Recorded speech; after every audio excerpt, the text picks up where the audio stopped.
లేదని ఆయనకి ఈమెయిల్ ద్వారా కూడా సమాధానం ఇచ్చింది ఎన్డీఎస్ఏ. అట్లా రాజకీయ వ్యవస్థ ఆ రకంగా ఆలోచించాల్సినటువంటి సమయం. కరువు వచ్చినప్పుడు బీజేపీ వెర్షన్ కూడా మనం వినే ప్రయత్నం చేద్దాం. విజయ్ గారు, వెంకటరెడ్డి గారు నా ఆడియో క్లియర్ గా ఉందా మీకు? వెంకటరెడ్డి గారు, మీరేం చెప్తారు? కాళేశ్వరం వ్యవహారంలో అటు బీఆర్ఎస్ కాంగ్రెస్ ఒకరి మీద ఒకరు దుమ్మెత్త పోసుకుంటున్నారు. మధ్యలో అఫ్ కోర్స్ కాంగ్రెస్ మిమ్మల్ని కూడా బీఆర్ఎస్ తో పార్టీ కలుపుతుంది, ఇద్దరు కుమ్మక్కయ్యారు కాబట్టి సిబిఐ కేసు మీద ఎలాంటి డెసిషన్ తీసుకోలేదంటూ కూడా విమర్శిస్తున్నారు. ఏం చెప్తారు అసలు ఈ కాళేశ్వరం వ్యవహారంలో? అందరికీ గుడ్ ఈవినింగ్. ఇప్పుడు ముందుగా మొట్టమొదటిగా ఈ కాళేశ్వరం ప్రాజెక్ట్ అనేది ఒక రాజకీయ అంశంగా ఉపయోగించుకుంటున్నారు తప్పితే ఇక్కడ సాగునీళ్ళకి కానీ తాగునీళ్ళకి కానీ తెలంగాణ ప్రజల అభివృద్ధికి కానీ కనపడట్లేదు. ఉపయోగించుకునే విధంగా ఉపయోగించుకున్నారు. ఎంతసేపు ఉన్నా కూడా దాని మీద ఇదే ఇష్యూ మీద వస్తున్నారు కానీ ఇంకా వేరేది మాకంటే ఎక్కువ కాంగ్రెస్ పార్టీ ఉపయోగించుకుంది కదా. అందుకే కదా 1,00,000 కోట్లు ఎవడైతే తిన్నాడో, ఎవడైతే దోపిడీ చేసారో అవన్నీ కక్కిచ్చి వాళ్ళని జైల్లో పెడతాన్నారు. ఎక్కడ చెర్లపల్లి జైల్లో డబుల్ బెడ్రూమ్ కట్టి పెడతా అని చెప్పారు. మరి ఎక్కడ కూడా జరగలేదు అట్లాంటిది. ఘోష్ కమిషన్ వేసారు, మేడిగడ్డ మీద 9,000 కోట్ల రూపాయలు ఏదో ఖర్చు పెట్టారు. వాటి మీదనే రిపోర్ట్ వచ్చింది. వాళ్ళ చేతుల రిపోర్ట్ ఉండే వాళ్ళని లోపలేకుండా తప్పించేసారు. అంటే ఆ విధంగా దాన్ని సిబిఐకి ఇచ్చారు. నేను ఏమంటానంటే కాళేశ్వరం ప్రాజెక్టే రాంగ్ ప్లేస్ లో కట్టారు. అంతకుముందు ఏదైతే 9 దగ్గర 16,000 కోట్ల రూపాయలు ఏదైతే 13,000 కోట్ల రూపాయలు ఖర్చు పెట్టారో దాన్ని కంటిన్యూషన్ చేసి అది ఉపయోగించుకున్న తర్వాత ఇంకా మనకు కావాలంటే ఇంకా నీళ్లు కిందికి పోతే దాని కింద కూడా మళ్ళీ డిజైన్ చేసుకొని మళ్ళీ కట్టుకోవచ్చు కదా. దాన్ని కాదని చెప్పేసి రాంగ్ ప్లేస్ నుంచి రైట్ ప్లేస్ నుంచి రాంగ్ ప్లేస్ మార్చి ప్లానింగ్ కానీ డిజైన్ కానీ క్వాలిటీ కానీ కన్స్ట్రక్షన్ కానీ ఆపరేషన్ మెయింటెనెన్స్ ఇవన్నీ కూడా లూప్ హోల్స్ ఉన్నాయని క్లియర్ కనపడతా ఉంది. అందుకే కదా పట్టిన కొన్ని రోజులకే మేడిగడ్డ 7th పిల్లర్ ఆ క్రాక్స్ రావటం, దాంట్లో ఎవరైతే ప్రాజెక్ట్ ఇంజనీరు అక్కడ ఎఫ్ఐఆర్ చేయటం, అది కాళేశ్వరం ఆ ఏరియాలో police station near by police station లో.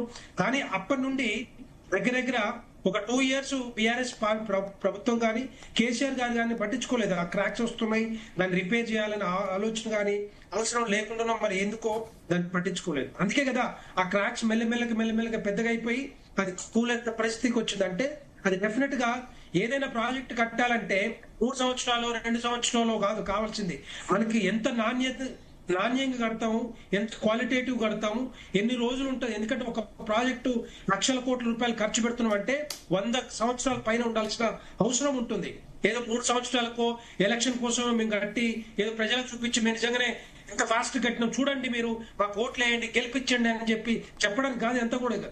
ఎందుకంటే 1,00,000 కోట్లు అనేవి ప్రజల సొమ్ము, ప్రజలు కట్టే డబ్బుతోటే కదా ఎంత కూడా, ప్రజలు కట్టే పన్నుతోటే కదా ఎంత కూడా కట్టేది. రేపు పొద్దున ఎవరు తీరుస్తారు? ఇంజనీర్లు తీరుస్తారా, లేకపోతే రాజకీయ నాయకులు తీరుస్తారా, లేకపోతే కాంట్రాక్టర్లు తీరుస్తారా? ఎవరు వీళ్ళంతా తిన్నోళ్ళు తిన్నట్టే పోతుంటారు. ఇంతకీ మనకు తెలుసు ఒక 4-5 ఇంజనీర్లు 400-500 కోట్ల రూపాయలతో దొరికారు. చాలదా? దాని వెనకాల ఎంతమంది ఏ విధంగా దోచుకున్నారో, ఏ విధంగా దోపిడీ చేసారో, కాళేశ్వరం ప్రాజెక్టు ఏ విధంగా వాడుకున్నారని అర్థమవుతుంది కదా. మీరెందుకు యాక్షన్ తీసుకోవట్లేదు? వెంకటరెడ్డి గారు మీరెందుకు యాక్షన్ తీసుకోవట్లేదు? ఓకే, వాళ్ళు తీసుకోలేదు, వాళ్ళు ఏదో రాజకీయ ప్రయోజనాలు ఆశించారు, మీరు తీసుకోవచ్చు కదా. మీరు అదే ఆరోపణ చేశారు కదా, ఎన్నికల్లో విస్తృతంగా చెప్పారు కదా. సాక్షాత్తు కేంద్ర పెద్దలే వచ్చి ఏటీఎం లా వాడుకున్నారు కాళేశ్వరాన్ని అన్నారు కదా. ఇప్పుడైనా మీరు యాక్షన్ తీసుకోవచ్చు కదా.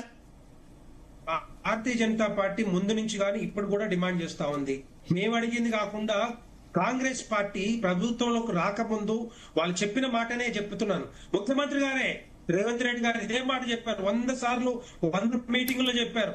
1,00,000 కోట్లు ఎవరైతే తిన్నారో దోచుకున్నారో వాళ్ళకి దక్కిస్తా అని చెప్పారు. మరి మేడిగడ్డ సుందిల్లా అన్నారం మీద అన్నారం ఆ 3 బ్యారేజీల మీద కాకుండా ఏదైతే కాలువలు మోటార్లు కానీ తర్వాత డిస్ట్రిబ్యూటర్స్ రకరకాలు ఉన్నాయి, వాటి మీద మొత్తం కాళేశ్వరం మీద ఎంక్వైరీ చేస్తా అని చెప్పిన వాళ్ళు ఎందుకు ఓన్లీ మేడిగడ్డకు పరిమితమయ్యారో సమాధానం చెప్పాలి. దానికోసమే ఇదంతా కూడా. అంటే దేనికోసము? బీఆర్ఎస్ పార్టీ కోసమా, లేకపోతే వాళ్ళ రాజకీయ నాయకుల కోసమా, అండర్స్టాండింగ్ కోసమా? ఎందుకు మేడిగడ్డకే పరిమితం చేశారు? సుందిల్లో అన్నారు, మిగతా వాటి మీద ఎందుకు వేయలేదు? నెంబర్ 1.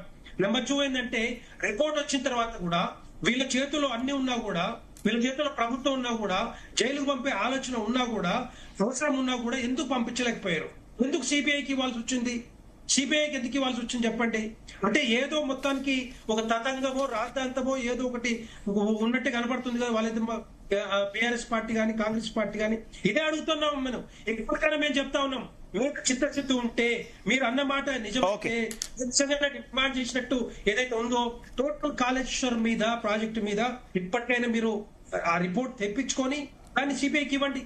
ఇమ్మీడియట్ గా వస్తారు, ఇమ్మీడియట్ గా చేస్తారు. మీ ఇష్టం వచ్చినట్టు చేస్తా అంటారు, మీ ఇష్టం వచ్చినట్టు రిపోర్ట్ తీసుకుంటారు, మీ ఇష్టం వచ్చినట్టుగా సిబిఐకి ఇస్తారు. అలా పోయి బీజేపీని కానీ భారతీయ జనతా పార్టీ బ్లేమ్ చేస్తా ఉన్నారు. ఇది కరెక్ట్ కాదని చెప్తా ఉన్నారు. తెలంగాణ ప్రజలందరూ కూడా గమనించాల్సిన అవసరం ఉంటుంది ఇదంతా కూడా. ఎందుకంటే మేం చెప్పింది కాదు, వాళ్ళు చెప్పిందే మేము అడుగుతా ఉన్నాం, ఎందుకు చేస్తా ఉన్నారు అని చెప్పేసి. రెండో పాయింట్ కూడా ఇప్పుడు వాటర్ ఫ్రీ ఫ్లో పోతా ఉంది. బేసిక్ గా ఇవన్నీ కూడా బ్యారేజీలు, రిజర్వాయర్లు కాదు, స్టోర్ చేసుకునేది కాదు. ఇవన్నీ కూడా రిజర్వాయర్లు అంటే స్టోర్ చేసుకుంటాం, కానీ ఇవన్నీ కూడా బ్యారేజీలు. ఏంటి, మనం వాటర్ వచ్చినట్టుగా తోడుకోవడం. వాటర్ వచ్చినప్పుడు, ఎందుకంటే డ్రాట్ కండిషన్స్ లో, డ్రాట్ సిచ్యువేషన్స్ లో డెఫినెట్ గా ముందు బీఆర్ఎస్ ఫెయిల్ అయినా కూడా కాంగ్రెస్ పార్టీకి ఏం చెప్పింది ఎన్డీసీఏసీ, ఇమ్మీడియట్ గా మీరు జియో టెక్నికల్ గానీ జియో ఫిజికల్ గానీ మిగతా టెస్ట్లన్నీ కూడా కంప్లీట్ చేయండి, కంప్లీట్ చేసి దాన్ని వాడుకునే విధంగా చూసుకోండి అని చెప్తే 3 సార్లు రిపోర్ట్ వచ్చింది. నవంబర్ 21, 24, నవంబర్ 25, నవంబర్ 23, నవంబర్ 1, 2023 3 సార్లు రిపోర్ట్ ఇచ్చినా కూడా ఇప్పటిదాకా 3 కాలాలు వెంకటరెడ్డి గారు డిస్కస్ చేద్దాం. ఎందుకు రిపేర్ చేయలేదని చెప్పి భారతీయ జనతా పార్టీ డిమాండ్ చేస్తా ఉంది. ఇది చేస్తుంటే ఇప్పుడు మనం వాడుకునే అవకాశం ఉండే, ఈ ఎలినో ఎఫెక్ట్ తోటి మన నీళ్లను కూడా వాడుకునే అవకాశం ఉండేది.